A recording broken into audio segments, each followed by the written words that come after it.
So up next, we got Afua joining me so we can hear more about where they are at this point of the process of development. Hi, Miss Afua, how are you? I'm feeling really good today. Thanks for having me. Yeah, absolutely. Yes. Well, you're looking marvelous, like fantastic and marvelous all at the same time.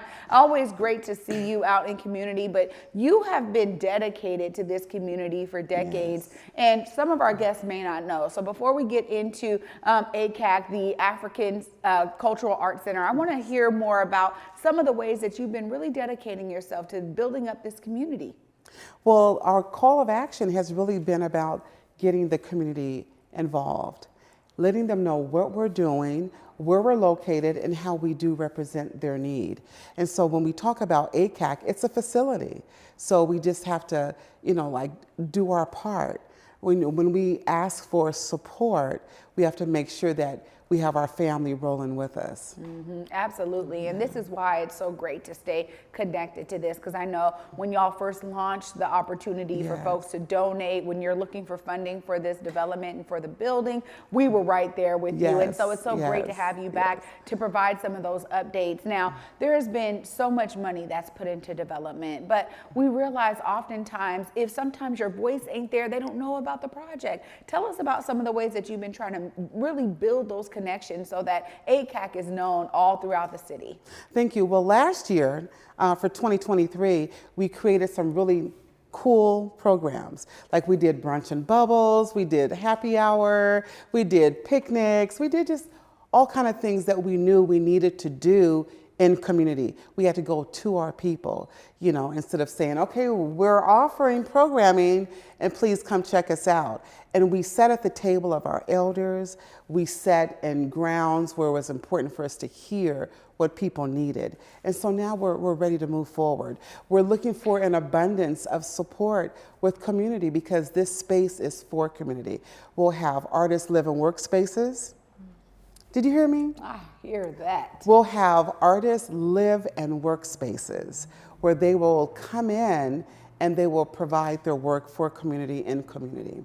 Well, this is really important when we think about the need in our community, and artists' work and live spaces is one of those things, because we talk about this notion of the starving artist, and I do not like that term because there's no reason for the brilliance that lives in art forms and all these different art forms to feel like they can't actually have a living wage, that they can't really pay for the things that they need with the work that they do in arts. And it's not something we need to throw away, it's something we need to embrace in community. What was the reason for ACAC saying, we see this need, we need to be one of the folks to fill it? Because we're consumers of our own work, right? So over the past 39 years. 39 years? 39 years. Wow. In this community, renting space, it's not a bad thing, right? Theaters, parks, community centers, private spaces, but we need our own. We need to sustain the preservation. We need to sustain our heritage for just not Black people, but for BIPOC. It's really important that we can just walk to our spaces and create and celebrate and have that sacredness. Our Girls' Rites of Passage programming will have a home. The Afua Center will have its first time street-facing, space for community to come in. There's just so much need around ACAC being successful. Yeah, and this is the opportunity that I think a lot of folks don't realize, because development takes so much time and so much dollars, right? So I remember when you were here last time, we heard about the securing of the land. Okay, and now it's all about building the building. Where are y'all at in this process now? Wow, well, we're almost there with accomplishing our acquisition. We're just about 200,000 out.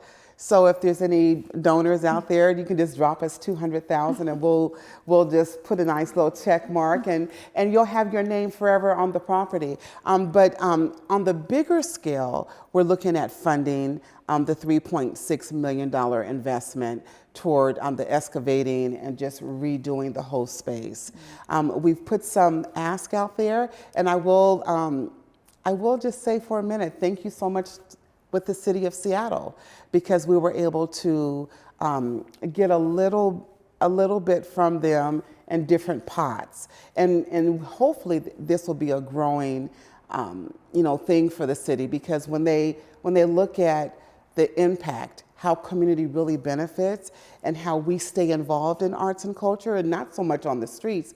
We really want them to dig in on this, and not just the city, but we want the county. I know Open Doors is coming in, a great investment to community. We want them to dive in, as well as the state of Washington. Yeah, well, this is a great opportunity all around, I think, for everyone to really be involved, because we're talking about this now being a home for work that's already happening. Yes. And that's the thing I think oftentimes people don't understand. You talk about 39 years. 39 years. I mean, yes. that is a huge feat that y'all have been able to, year over year, stay connected and committed to community, and providing opportunities for community to learn and get that cultural experience from all the programs and offerings y'all have given over all that time. So I think that the precedent is already set, right? That's the beauty of it, because some development projects are really kind of starting from zero, right? Some of it is like idealistic. You actually have a working model, and then this space, ACAC,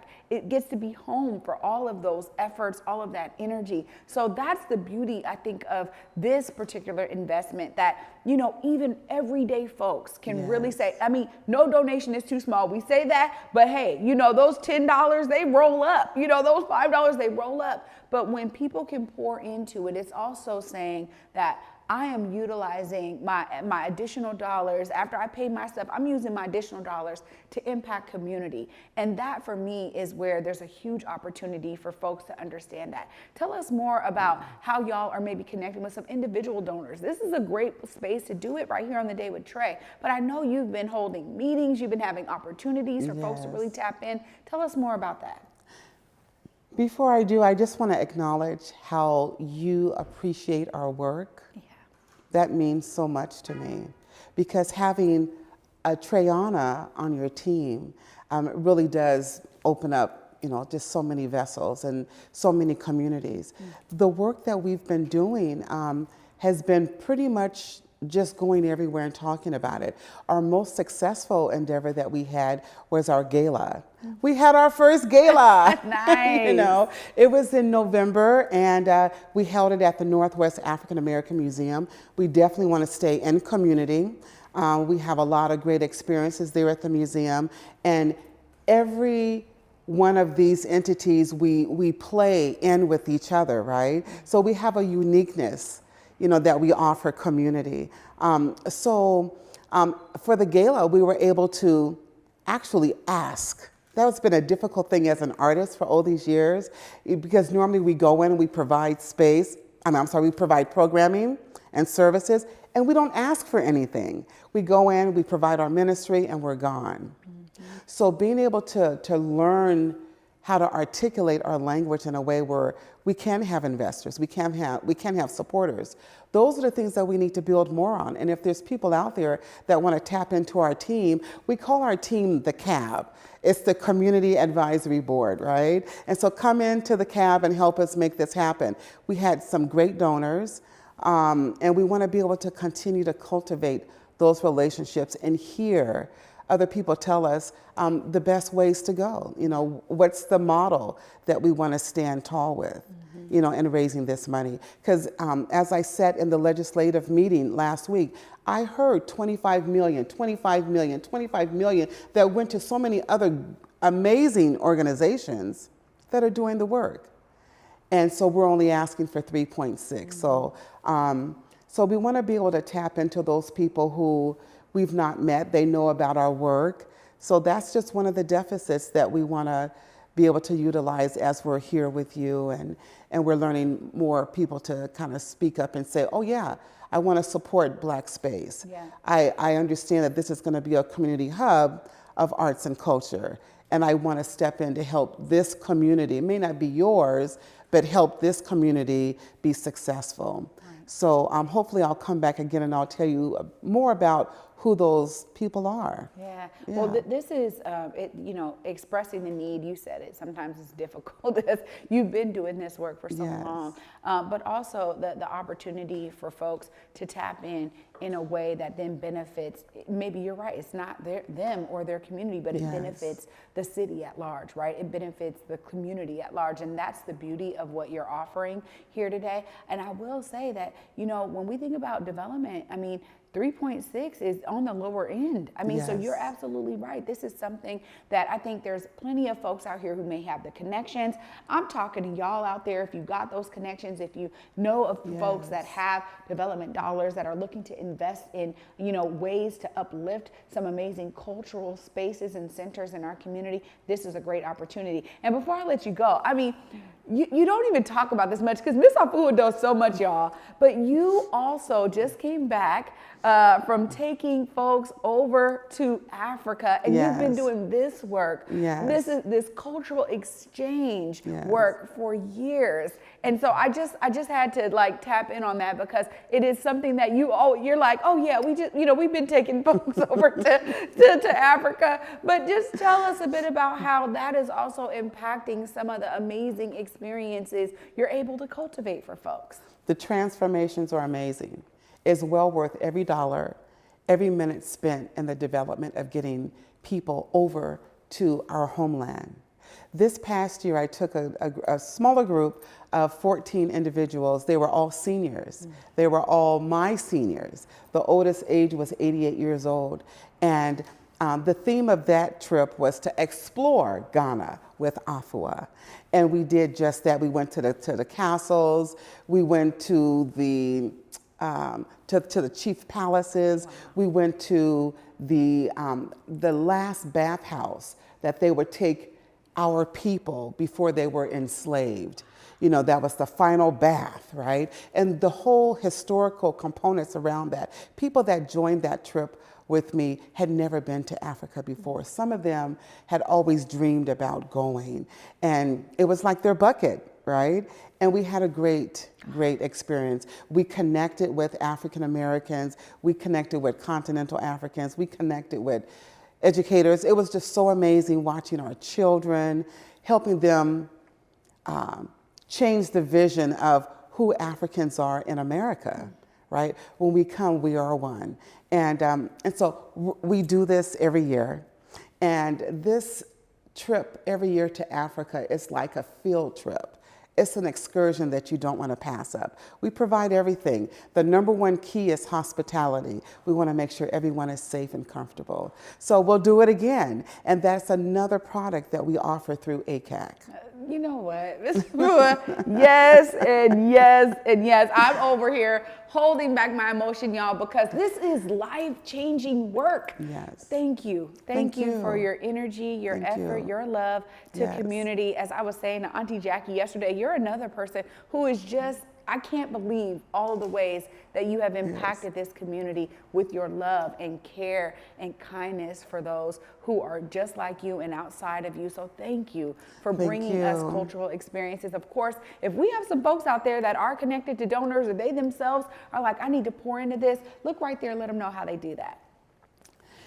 Oh, this is an amazing opportunity for me to tell you. Yes, so African Cultural Arts Center. We go by ACAC. You could go to the website, that's AfricanCulturalArtsCenter.com. Our fiscal sponsor is Afua Cultural Education Workshop. All of your donations would be tax deductible. And you can also go to www.adefuacenter.org. Telephone number 206-679-7331. Please support the process. Thank you so much. Oh, Ms. Afua, thank you. Yes. Continue this great work. I'm so excited to know you and have you in our community. Thank you. It's good to do it. Yeah. Y'all, I'm telling you, the folks will give the inspiration. I'm just here to help usher in their stories for all of y'all. Yes, we're going to continue this amazing inspiration because up next, we got Maria Falcon in the building. Yes. She is with the KD Hall Foundation. We're going to be talking all about their Girls on the Rise program. Y'all don't want to miss this. Stay tuned after this short break. You're watching The Day with Trae.